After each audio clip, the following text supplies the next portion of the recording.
The shadow spider, a hair-raising tale. I never wanted to go to the house in Ireland. I feared what might await us there, and yet I kept my silence.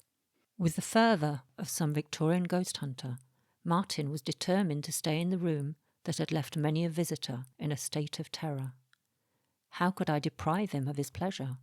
Besides, I could hardly let him know that his intrepid Gillian, partner in crime for all his paranormal expeditions, was no braver than a frightened mouse. "It certainly has the haunted look," he said, as we drove up to the manor. A multitude of dark windows stared down upon us, and my eyes constantly searched for a face behind one of those glass panes.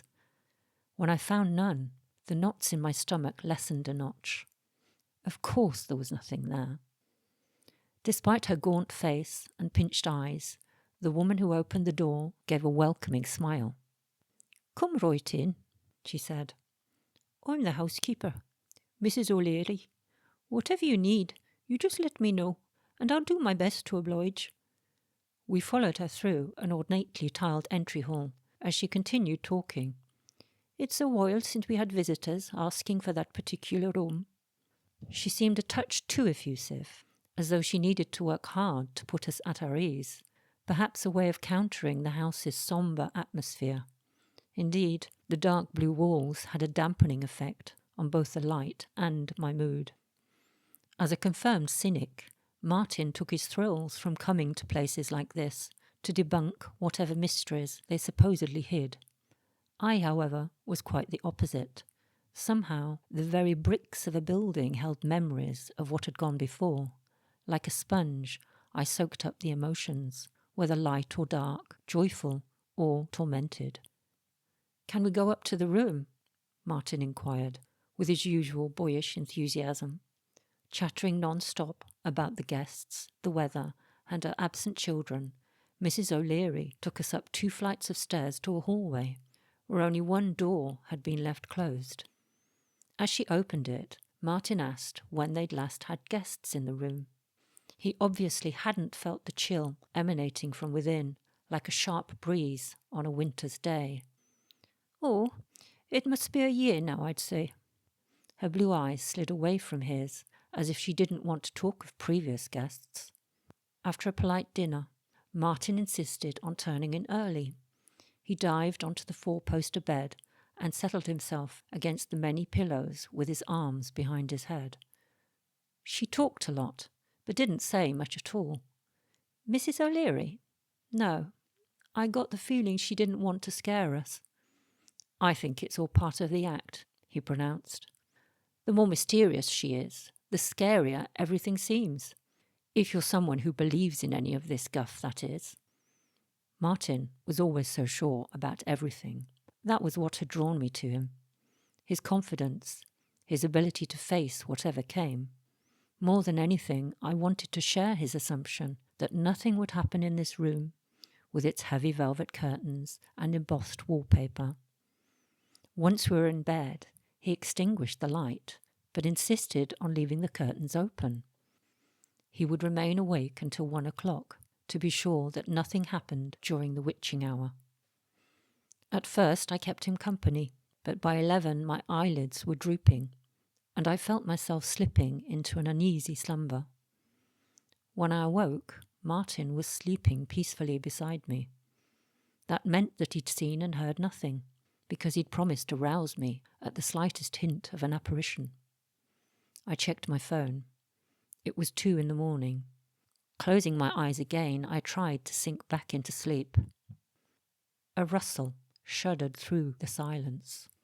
Such an insignificant sound should have meant nothing. A mouse might have climbed the curtains.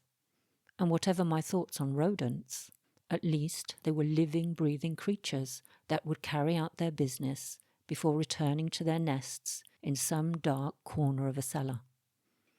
And many a time I'd found the line between dreams and reality to be blurred. Afraid that this noise had come from my own imagination, I didn't disturb Martin. Instead, I lay awake in that moonlit space and listened. Again, a rustle. And this time I caught sight of a shadow on the wall farthest from the window. I should have made a noise or shaken Martin, but I couldn't. Any movement or sound was beyond my capacity.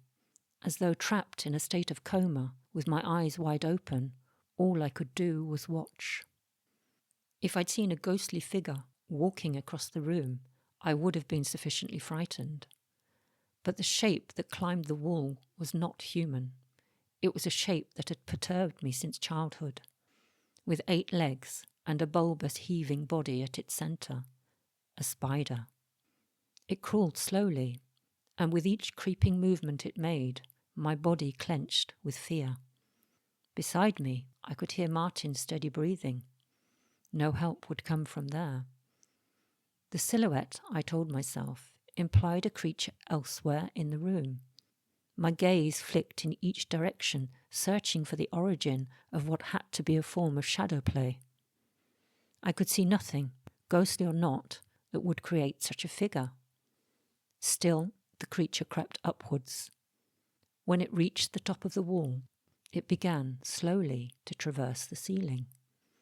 My heart rate rose until I thought I would have some sort of attack. That, at least, would release me from this torture. Speech was lost to me.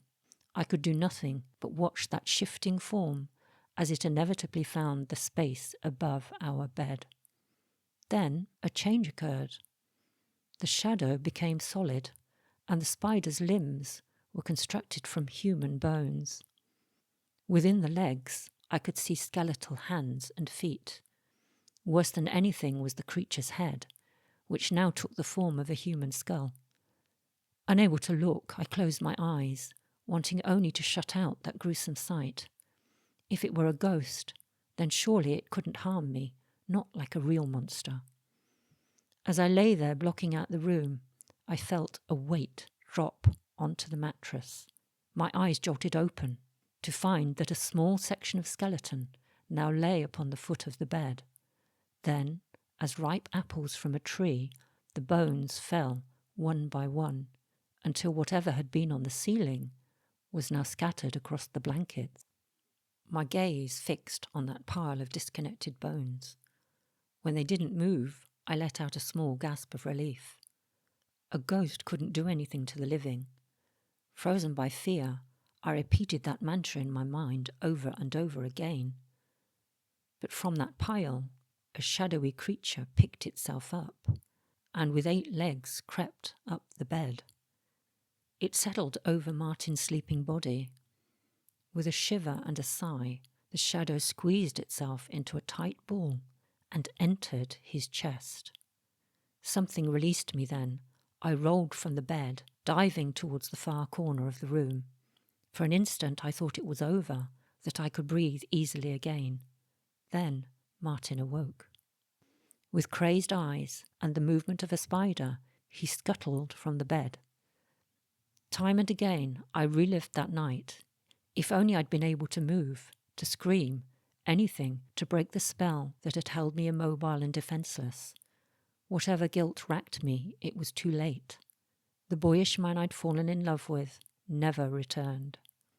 He sat in a hospital, unable to speak. Instead, he made every attempt to lure flies into his cell.